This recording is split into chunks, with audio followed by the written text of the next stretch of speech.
students. Myself Deepali Harchande. I welcome you all for the political science session. Even I welcome you all for my channel Education is Strength. Today we are going to learn about 6th lesson of political science. The lesson name is India and the World. Let's start with the actual lesson. This is my first part of this lesson, India and the World. Let's start with the introductory part. First of all, I'm going to read it.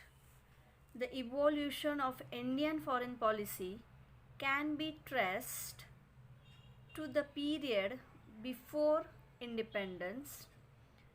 It was an actor in international relations even as a British colony. Means whatever foreign policy was there of India with other countries, we have that traces, we have that evidences before independence also. Means since when the India was under the control of Britishers, that time also the foreign policy was there, the foreign trade and communication was there in India. So we have that traced, we have that proofs also. हमारे पास proof है कि India के जो foreign policy है, जो हम बोलते हैं ना कि दूसरे देशों से एक हमारा रिलेशन है, वो इंडिपेंडेंस से पहले भी था, इंडिपेंडेंस के बाद भी है और इसके आगे भी वो रिलेशनशिप रहने वाले हैं. ट्रेड एंड कम्युनिकेशन के relationship, even economical relations also we have with other countries. It was an actor in international relations even as a British colony. Means at the time of British colony, means the Britishers when they had been started establishing colonies, that time also we had such kind of relations. That time the relations was in the form of trade and communication, and the spices was the mainly transported goods, we can say, or commodities from India to other countries and neighboring countries. India से जो मसालेदार पदार्थ है, मसालों का पदार्थ जैसे लवंग, दालचीनी, मीरा, ये जो है मीरा, उसको हम ब्लैक पेपर बोलते हैं, तो ये हम क्या करते थे, एक्सपोर्ट करते थे दूसरे कंट्रीज़ को. तो ये ब्रिटिश कॉलोनी थी, तभी से हम ये सारा ट्रेड एंड कम्युनिकेशन का रिलेशनशिप हमारा है. It participated in the Bretton Woods Conference that created the International Monetary Fund and the International Bank for Reconstruction and Development. Next is, it was a part of the San Francisco Conference that gave final shape to the character to the United Nations. अभी देखो एक conference हुई थी, उस conference का नाम है Bretton Woods. सो इसमें हम लोग भी, मतलब इंडिया भी उसमें पार्टिसिपेटेड था. कि ये जो कॉन्फ्रेंस था ये क्यों हुआ था, क्यों हेल्ड किया था. That created the international monetary fund and the international bank for reconstruction and development. मतलब अगर इंटरनेशनली एक बैंक क्रिएट किया, एस्टैब्लिश किया, उसका मोटो क्या था, अगर किसी देश को कर्जा चाहिए, लोन चाहिए, तो वो किसको अप्रोच करेगा, ये जो इंटरनेशनल बैंक से. तो वो जो कंट्रीज़ है वो इंटरनेशनल बैंक को अप्रोच करेगा और उनसे क्या करेगा, लोन लेगा. तो ये फ़ंड क्रिएट करने के लिए और ये जो लोन हम लेंगे उसके लिए एक बैंक एस्टेब्लिश करने के लिए ये कॉन्फ्रेंस हुआ था, उसमें इंडिया भी पार्टिसिपेट था. So it was a part of the San Francisco conference that gave final shape to the character of the United Nations. अभी यूनाइटेड नेशन भी एस्टैब्लिश हुआ. सो उसके लिए भी एक कॉन्फ्रेंस हेल्ड किया गया. कॉन्फ्रेंस, और इसको हम परिषद बोलते, उसको बुलाया गया. वो कॉन्फ्रेंस कहाँ पे थी, सैन फ्रांसिस्को में थी. और वो कॉन्फ्रेंस के बाद यूनाइटेड नेशन क्या हुआ, फॉर्म हुआ. Next is, post independence Indian foreign policy was a continuation of the legacy of the British policy in some cases, whereas in some others it took positions which were completely different from the British. Means, see, this is the example of the Indian foreign policy with other countries. when Britishers they had means at the time of 1947, Britishers they had hand over all the administration system to Indian government. Okay, so that time after the independence, the leaders they started running administration system, and in that they have decided to keep few policies which were laid by Britishers, means foreign policy which were laid by Britishers. They had kept, means they have kept the same policies, and few policies the leaders, the political leaders they had changed. Means at that time Jawaharlal Nehru, Pandit Jawaharlal Nehru, Gandhi ji and other leaders they had made changes in the foreign policy. मतलब हमें independence मिलने के बाद ये जो foreign policy है जो Britishers ने स्टार्ट किया था, और उन्होंने जो कुछ सिस्टम अप्लाई किया, जो कुछ पॉलिसी अप्लाई की, तो हमने वो कुछ हिसाब कुछ जगह पे वैसे ही रखी. कुछ जो सिस्टम था जो ब्रिटिशर्स ने हमें दिया था वो सिस्टम बहुत अच्छा था, इसलिए वो हमने कैरी फॉरवर्ड किया. लेकिन कुछ ऐसे केसेस थे कि जिसमें हमें कम्प्लीटली चेंज करना पड़ा, तो वो हमने चेंज किया है. ये एक बदलाव आ गया है पोस्ट इंडिपेंडेंस पीरियड के बाद, और हम कह सकते हैं इंडिपेंडेंस मिलने के बाद.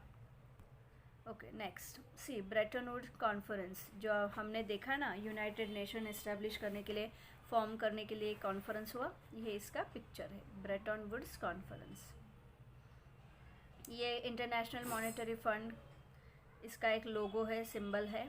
इसका मोटो क्या है, ऑब्जेक्टिव क्या है? टू रेज फंड्स रेज करने हैं, और जिस कंट्री को, जिस देश को इसकी ज़रूरत है उनको देना है.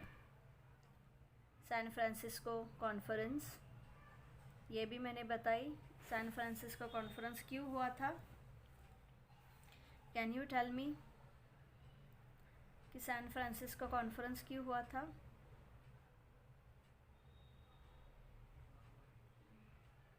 ये यूनाइटेड नेशंस के फॉर्म के लिए हुआ था. चलो next, objectives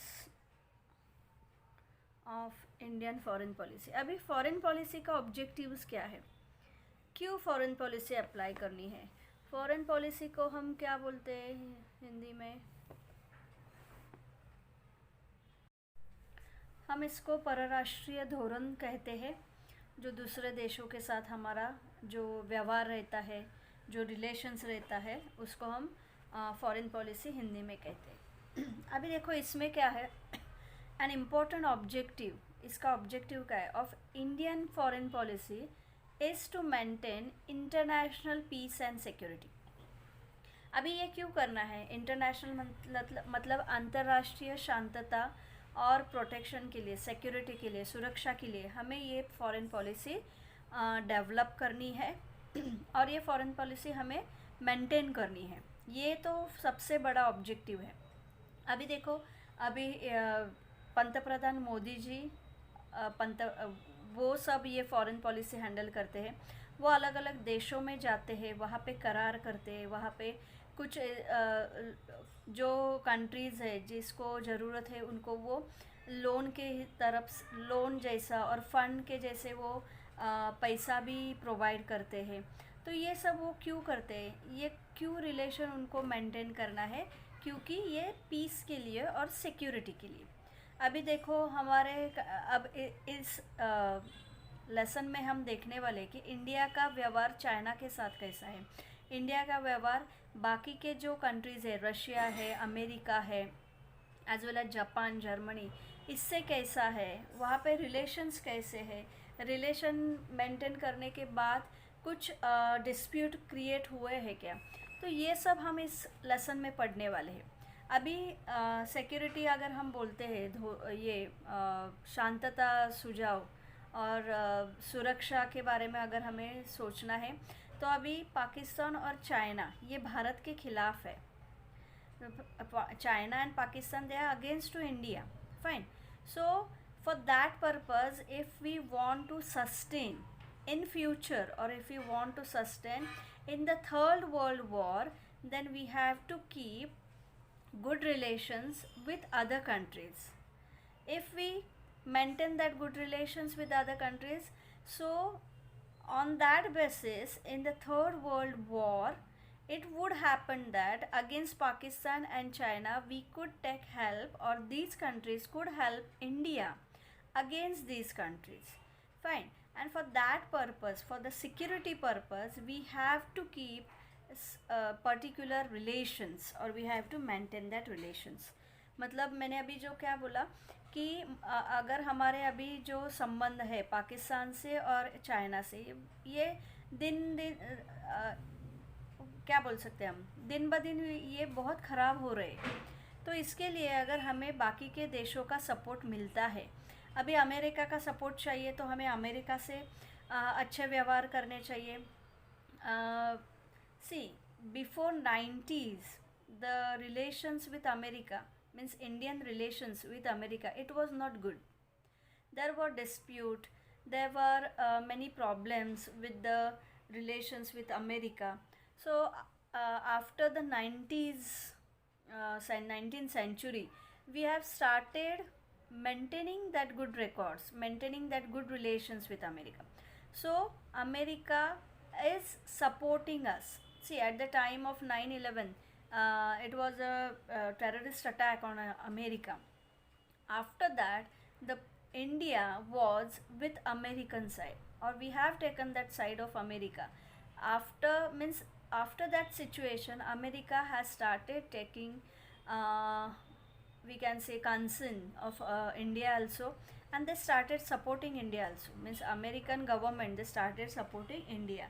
So these are few things, these are few examples with, we can say that these examples are for the maintaining relations, or to keep relations with other countries. Let's see the next.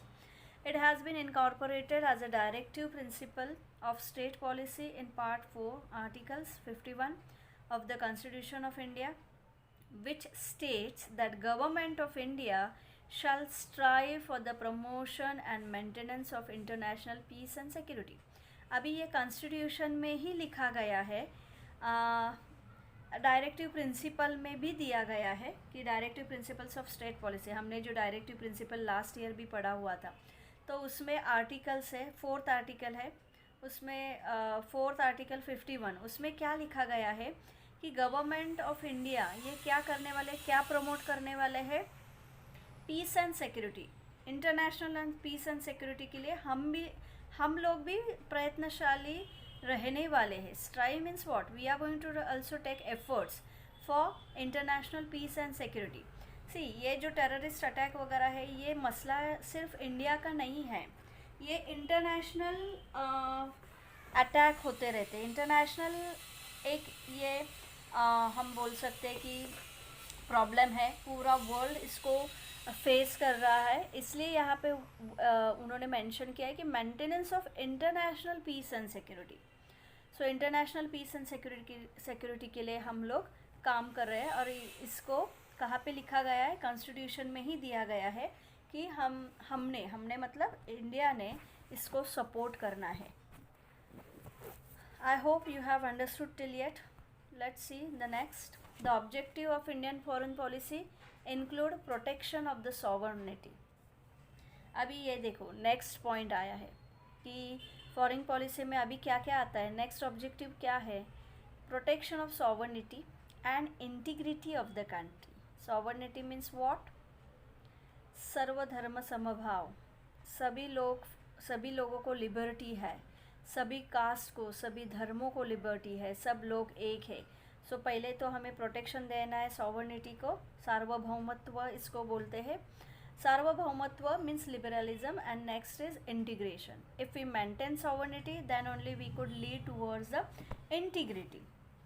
अगर हमें राष्ट्रीय एकात्मता maintain करनी है तो इसके लिए हमें सॉवर्निटी अप्लाई करनी ही होगी. Fine. Integrity of the country, then promoting economic growth and development. Actually this is the motto of our country also. Economic growth तो हम चाहते ही है, बाद में हम क्या चाहते हैं, डेवलपमेंट, हमारे देश की डेवलपमेंट भी होनी चाहिए. ये भी फॉरेन पॉलिसी के लिए एक इम्पॉर्टेंट पॉइंट है. सी इकोनॉमिक डेवलपमेंट अगर हमें करनी है तो हमने चाइना के साथ हाथ मिलाया है। चाइना का जो मार्केट पॉलिसी है, तो हमारे यहाँ लिबरल मार्केट पॉलिसी है, लेकिन चाइना में हमने लास्ट टू लास्ट लेसन में देखा था उनके पास लिबरल मार्केटिंग पॉलिसी नहीं है। फाइन। और चाइना ने कौन सी पॉलिसी ये मार्केट पॉलिसी अपनाई थी? उनकी है सोशलिस्ट मार्केट इकोनॉमी। सी हमने लेसन नंबर 2 में क्या देखा है कि इंडिया में इकोनॉमिक लिबरलिज्म है। ये मार्केट इकोनॉमी हमने अडॉप्ट की है।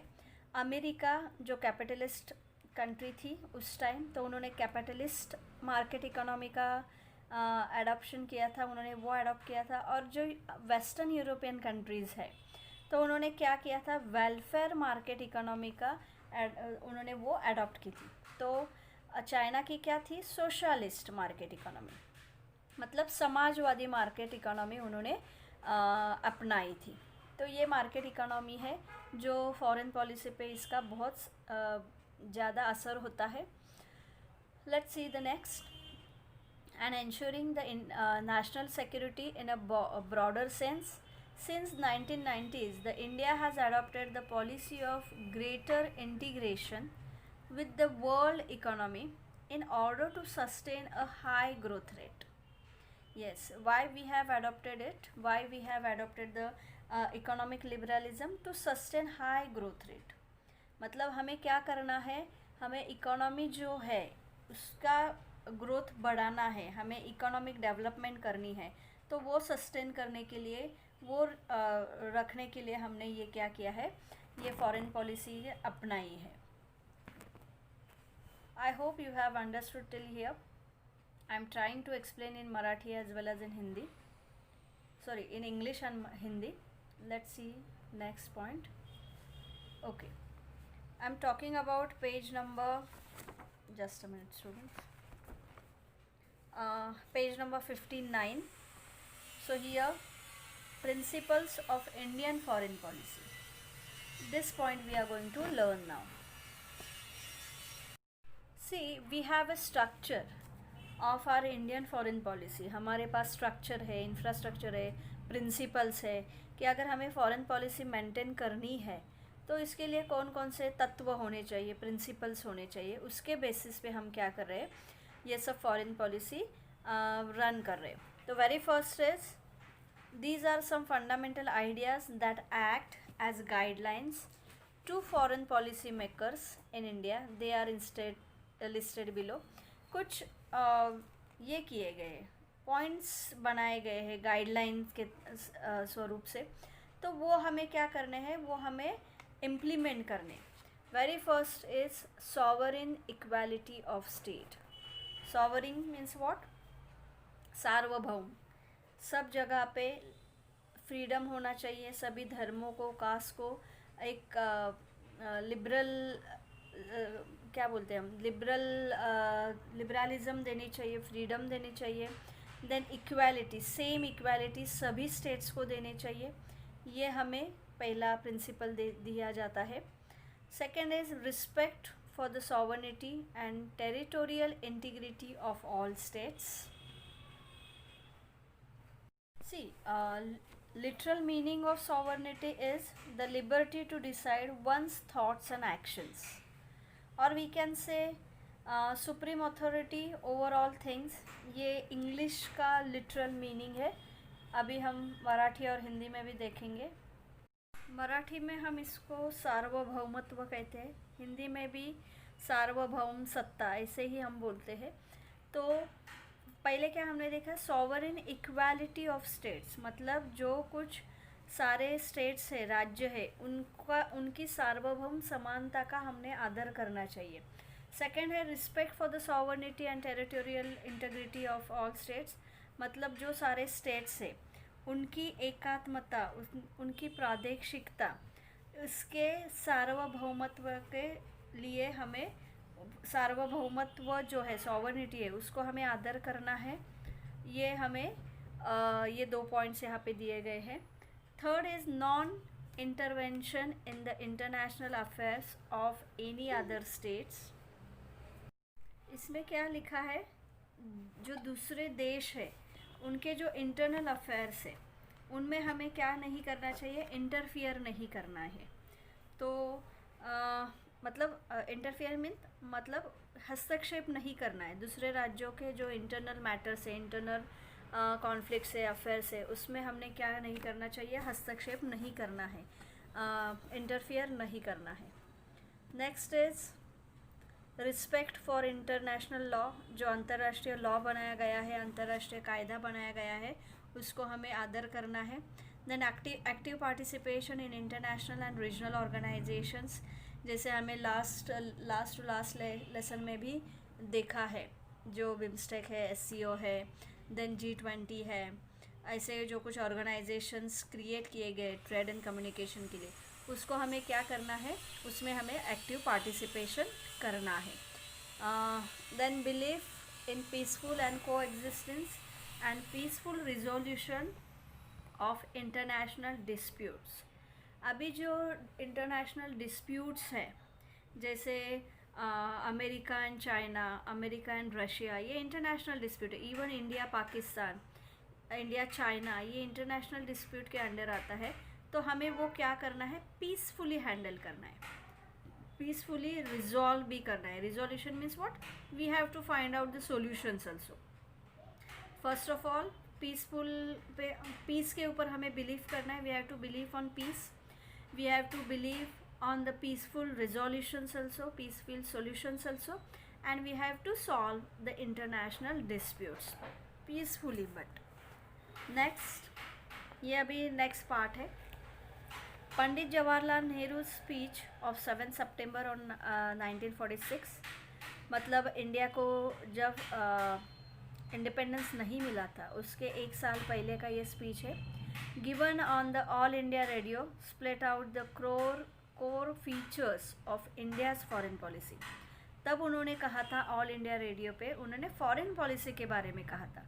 Now let's see what he had stated.